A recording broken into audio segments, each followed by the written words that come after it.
সকাল ৬টায় ঘুম থেকে উঠে সংসারের সমস্ত কাজ প্লাস চান পুজো আর রান্নাবান্না একা হাতে প্রতিদিন এইভাবেই গুছিয়ে করি। শুভ সকাল বন্ধুরা, কেমন আছো তোমরা সবাই? আশা করছি তোমরা সবাই যে যেখানে আছো ভালো আছো, সুস্থ আছো। আর তোমাদের সকলের ভালোবাসায় আমরাও ভালো আছি। আমার আরও একটি নতুন ভিডিওতে তোমাদের সবাইকে অনেক স্বাগত জানাই। আজকে হচ্ছে মঙ্গলবার আর এখন বাজে ঘড়ির কাঁটায় ওই সকাল 6:45 মতো। তবে চলো আজকের ভিডিওটা এখন থেকেই শুরু করছি। আশা করি ভিডিওটা তোমাদের একটু হলেও ভালো লাগবে। তো বন্ধুরা, ভিডিওটা কিন্তু পুরোটা দেখার জন্য অনুরোধ রইল। ঘুম থেকে উঠে সমস্ত আশিপাশি কাজগুলো সেরে ফেলেছি। এইদিকে আমার চানও হয়ে গেছে, পুজো দেওয়াও কমপ্লিট। তারপর চলে এসেছি রান্নাঘরে। তো সবার প্রথমে একটু জল গরম করে আগে আটাটা মেখে নিলাম। তো হাজব্যান্ডের টিফিন করব, তো টিফিন করে তারপর নিজের জন্য একটু চা করব। আর এইদিকে ছেলের বায়না হয়েছিল ছেলের জন্য চিনি দেওয়া রুটি করে রেখে দিতে, সে আবার টিফিনে নিয়ে যাবে। তো ভাবলাম যে না, কালকে পরোটা করে দিয়েছি, ও সেটা খায়নি, রাগ করেছে, চিনি দেওয়া পরোটা করে দিইনি তার জন্য। এই চিনি ভরে রুটি খেতে আমার ছোট ছেলে ভালোবাসে। তো ওই যে হাজব্যান্ডের টিফিন করে তারপর ওর জন্য দুটো রুটি করে দিলাম চিনি ভরে, এটা ও টিফিনে নিয়ে যাবে। তো এদিকে আমার টিফিন করা হয়ে গেছে। আর হচ্ছে তোমার ছেলের জন্য দুটো পরোটা এখনই ভেজে রেখে দিলাম, পরে না হলে না ওই তাড়াহুড়োর মধ্যে ভুলে যাব। যাই হোক, এইদিকে তোমার টিফিন করে তারপর চা বসিয়েছি। তো এইদিকে লাল চা বসিয়েছি। তো আমি আর হচ্ছে আমার শাশুড়ি মা দুজনে মিলে এই যে আগে চা খেয়ে নিই। তারপর কিছুটা সময় কেটে গেছে, ওইদিকে টিফিন দিয়ে এসেছি হাজবেন্ডের।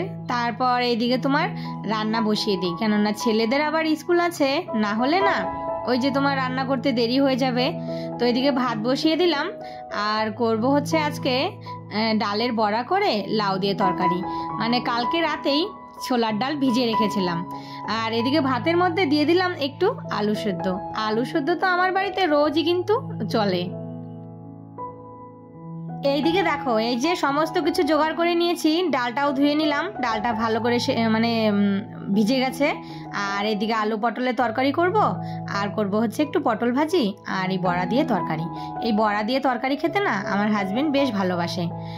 তো আমি না সে মানে দুদিন আগের এক ভিডিওতে ড্রাগন ফলের যে গাছটা লাগিয়েছিলাম, তো মানে গাছ তো না, ওই যে ড্রাগন ফল খেয়ে যে বীজগুলো ফেলেছিলাম সেখান থেকে চারা বেরিয়েছিল।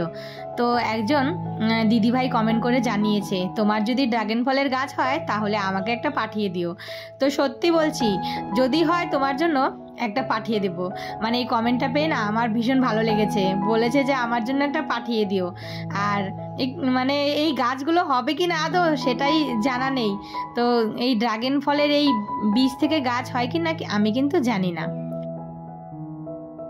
এইদিকে আমার ভাত হয়ে গেছে, তো ভাতটা নামিয়ে নিয়ে এখন হচ্ছে মিক্সিতে তোমার ওই যে ডালটা পেস্ট করে নিব।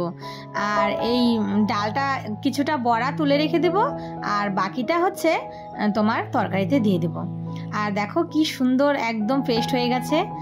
তো 2 দিন আগের একটা ভিডিওতে আমি কোয়াশ দিয়ে তোমার মাংস রান্না করেছিলাম।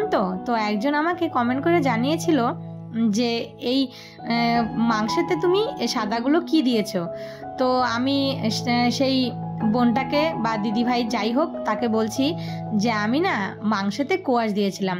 তো তোমরা হয়তো অনেকেই চিনতে পারবে, কোয়াশ একটা সবজি, আর এই কোয়াশ দিয়ে মাংস খেতে কিন্তু বেশ ভালো লাগে। তো অনেকেই কিন্তু কমেন্ট করে জানিয়েছো যে আমরাও খাই আর ভালো লাগে খেতে। আর অনেকে হয়তো জিনিসটা চিনতে পারবে না, কিন্তু আমাদের এই সাইডে এই কোয়াশ সবজিটা না প্রচুর পাওয়া যায়। তো আমাদের মানে পাহাড়ি এলাকা, তো এখানে আমাদের পাহাড় থেকে এই সবজিটা আসে, লোকালেও পাওয়া যায়, কিন্তু আমাদের এখানে এই সবজিটা প্রচুর আছে। তো আমরা এই কোয়াশ দিয়ে সবজি টবজি অনেক কিছুই খাই। তারপর আমি তোমার মাংসে তো দিই, আর এই মাংসেতে দিলে না কোয়াশগুলো খেতে কিন্তু বেশ ভালো লাগে, একটু মিষ্টি মিষ্টি হয়।